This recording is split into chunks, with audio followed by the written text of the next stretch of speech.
Alright guys, I was having some issues, so I just had to fix that.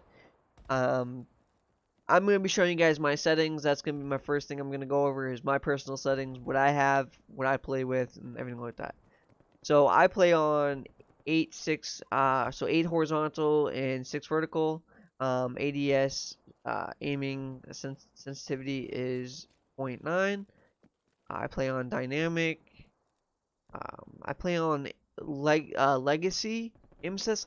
I'm gonna explain later on, or kind of after I show you guys my settings, why I have the target aim assist off. Um, and we'll get into that, but we'll get back to that anyways. So there's a lot of things you can go over as a controller player. A lot of this stuff doesn't matter. None of this crap is very important besides the sensitivity, your control aim response curve type, um, and your target aim assist. So, and then also your minimum input threshold and your max input. These things right here are very important for different people. You want to have the lowest right stick minimum input as you can without having stick drift. With this, it's kind of like the more you use your left stick to move, it takes a lot less pressure to move. So pretty much the less you move your stick, example, if I put a little bit of pressure on there, I'm gonna move forward a lot because I have a smaller or lower input threshold and max input. Now, you want to make sure when you're doing, like, finding these settings is that you practice with them and you stick with them. You don't want to be switching around, say, playing 8.9 or 8.6 sensitivity. You want to make sure you play on the one that you feel comfortable with as much as you can. Get as much practice as you can with that sensitivity so you're used to it. A big factor into that is having muscle memory. Muscle memory is very important when playing COD and playing with the controller. That's what I'm going to be getting into right now, is having the aim assist off when you're practicing against bots. That gives you a better understanding of the pretty much muscle memory part of it, because on mouse and keyboard you have a lot more room with the mouse than you do with a little tiny stick like this. Now if you get used to using this and you get more comfortable playing without aim assist, you're going to be beaming with aim assist. So I'm going to show you a demonstration real quick of what that looks like. So pretty much I have no aim assist at the moment. I'm playing on muscle memory, and we make this quick. So I'm playing on complete muscle memory.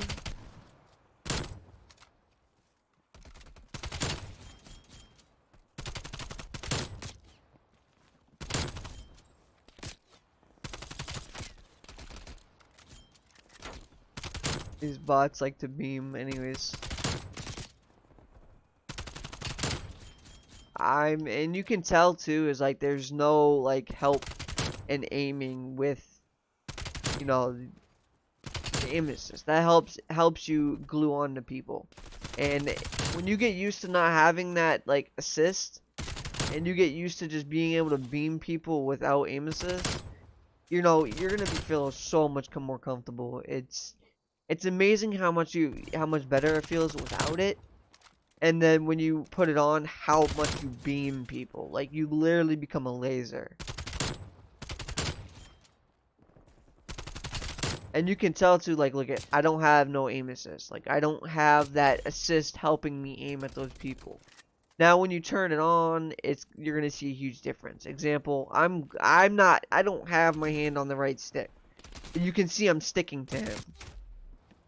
So it's literally, that's pretty much the whole part of aim assist, is having that assist with gluing onto people, and being able to beam them when they're moving.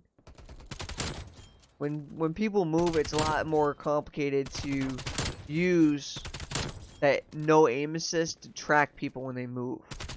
That's a lot more difficult on controller than it is, with mouse and key.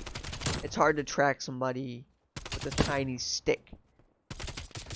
But that's pretty much like into that. So you just want to make sure that you get used to playing without aim assist, so you can beam with it. It's more of the whole tracking part. You know, I'm not having my hand on the right stick still, and you can tell when I do have it on, I glue. Like, I don't have it on right now, I'm not gluing to this guy. So muscle memory is very important in this game, especially with the controller. You always want to be able to have that muscle memory so you don't have to rely on aim assist.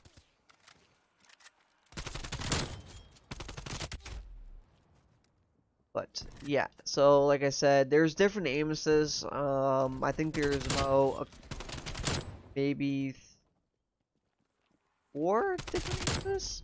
And also different aim response curves, stuff like that. So Legacy is the second one. Standard, obviously you have standard. People play on this. And from what I know, it's a lot of people play on it because it's not as, you're not gluing on the people as bad as with Legacy. With Legacy, you have a stronger aim assist when you're aiming in on them. With the standard, you're not really stuck and glued onto that person.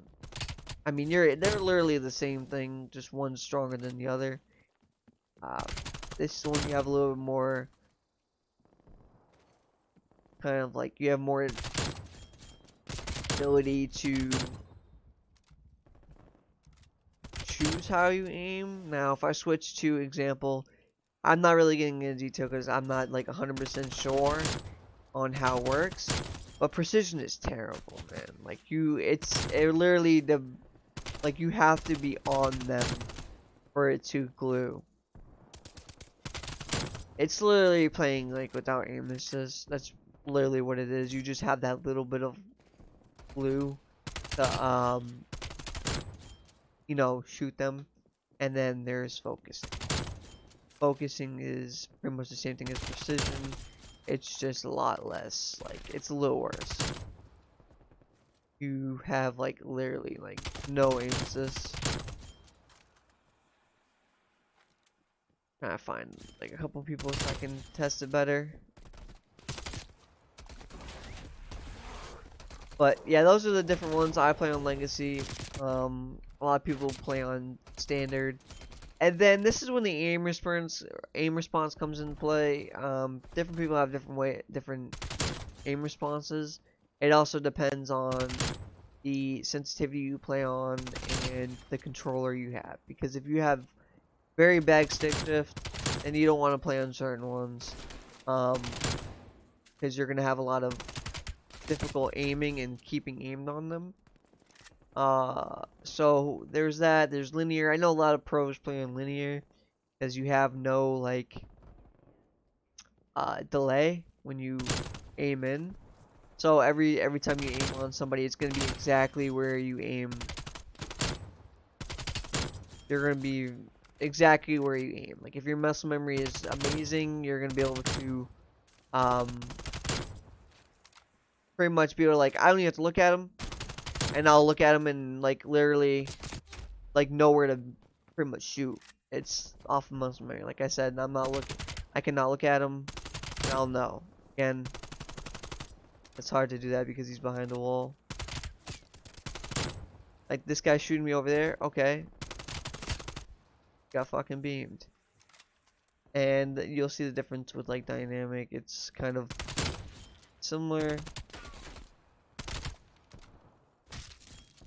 When I look to my left, it's not going to be exactly on him. I mean, I guess it was. I mean, I don't really know what the huge difference is between the different ones. I just know that dynamic is the one of a lot of pros use in MW. And I always got used to it by playing on dynamic. I just feel like it's easier to control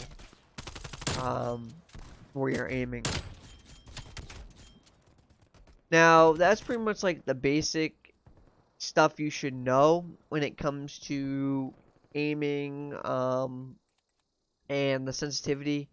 like I said, you always want to play, I think, practice without aim assist if you're on a controller. I feel like playing without aim assist will give you that advantage over time once you get used to it, because you'll know that muscle memory by heart. And you'll be able to pretty much beam people. I mean, standard feels a lot nicer right now. I don't know why. I like standard a little bit. But yeah, so it's literally just preference. Everybody has different preferences, and you know, you could be better playing on 10 sensitivity, which is ridiculous because that's very fast. But you might be a lot better with playing on high sensitivity than you are with playing on low. Um, and yeah, that's pretty much like the basic stuff. You want to be able to do those things and learn those things over time. It takes a little bit of time and patience. It's not gonna happen overnight. You know, you're gonna practice a couple days. You'll start to get better and better. You'll see an advantage. Now, I'm gonna go and show you guys the classes I have for CDL.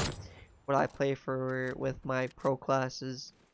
Um, Against other pros and against other CMG players.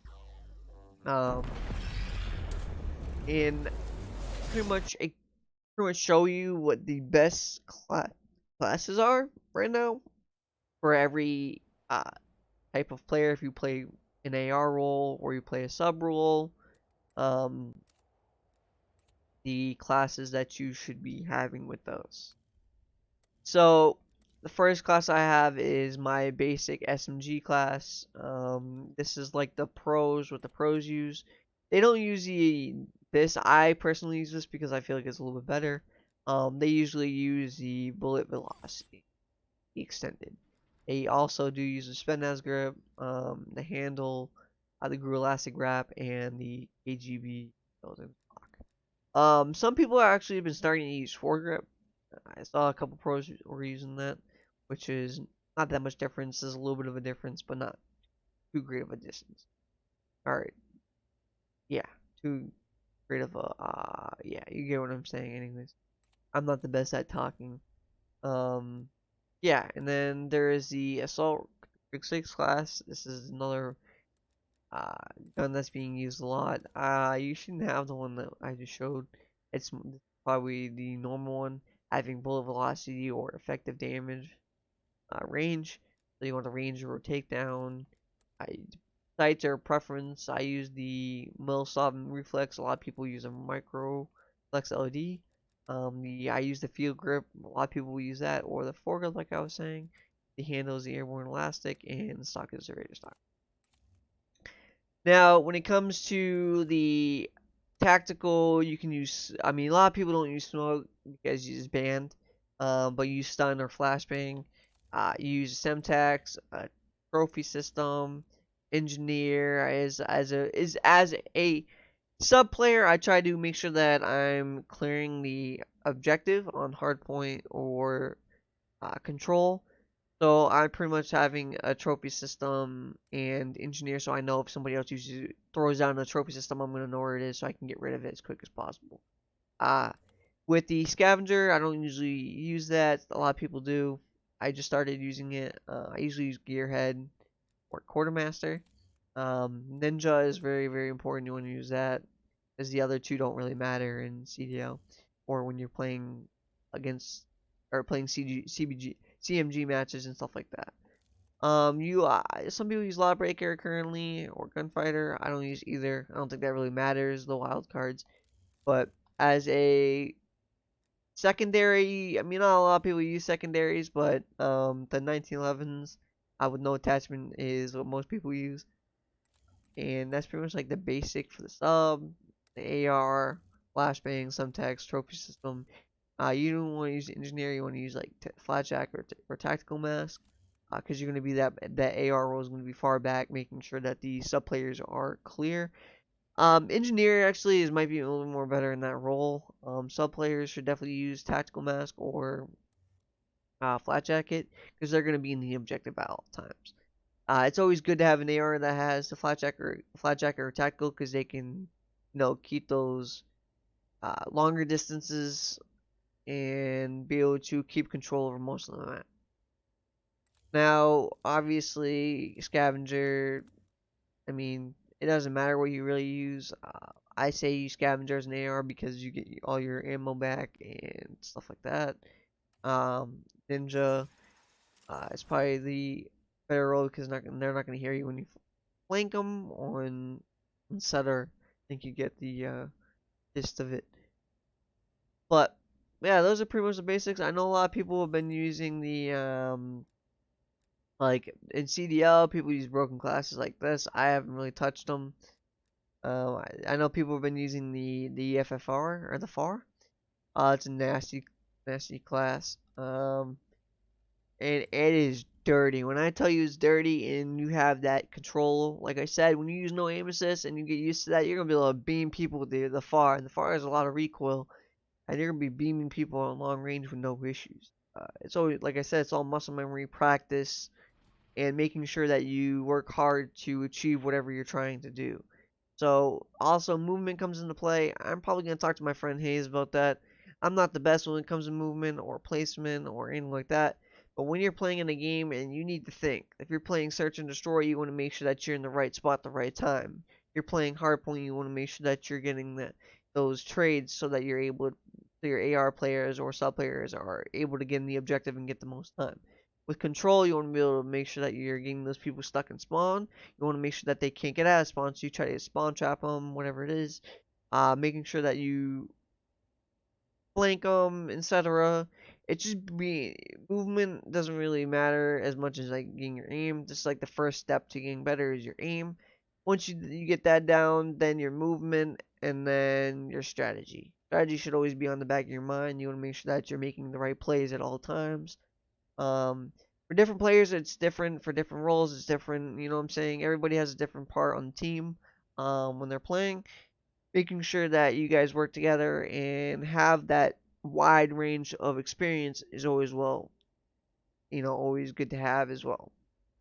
Um, so that's pretty much the most I have, or like the most that I know. I'll probably make a second video on movement and uh, pretty much placement on the map, or strategy and stuff like that. Probably go into a league play match and play a couple league matches with you guys, or maybe I'll play on my own. I'll play with my friend Hayes, and we'll pretty much get those popping and show you guys how to have the best movement, best placement, everything like that to play smarter. This is pretty much all for aiming and learning to have better aim. Make sure you guys practice and get better at it. It's gonna take some time, some experience. I know this video probably wasn't the best at explaining. I'm not the greatest at doing this. I'm usually playing live and interacting with you guys live. I'm not usually making a video on its own or anything like that. But I hope you guys like the video. Make sure you guys share it if you have friends that want to learn. Make sure to sub if you're new. And definitely check out my Facebook page. That's where I stream mostly. I stream daily on there.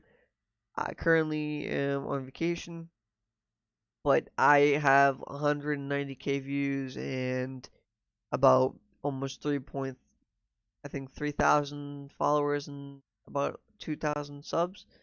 So I don't usually upload on YouTube or stream on any other platform. I just usually play on or stream on Facebook because that's my main social media, and that's where I have my most following. But I hope you guys, like I said, enjoyed the video, and I will see you guys soon. Make sure to put those practice in. I'll see you guys around.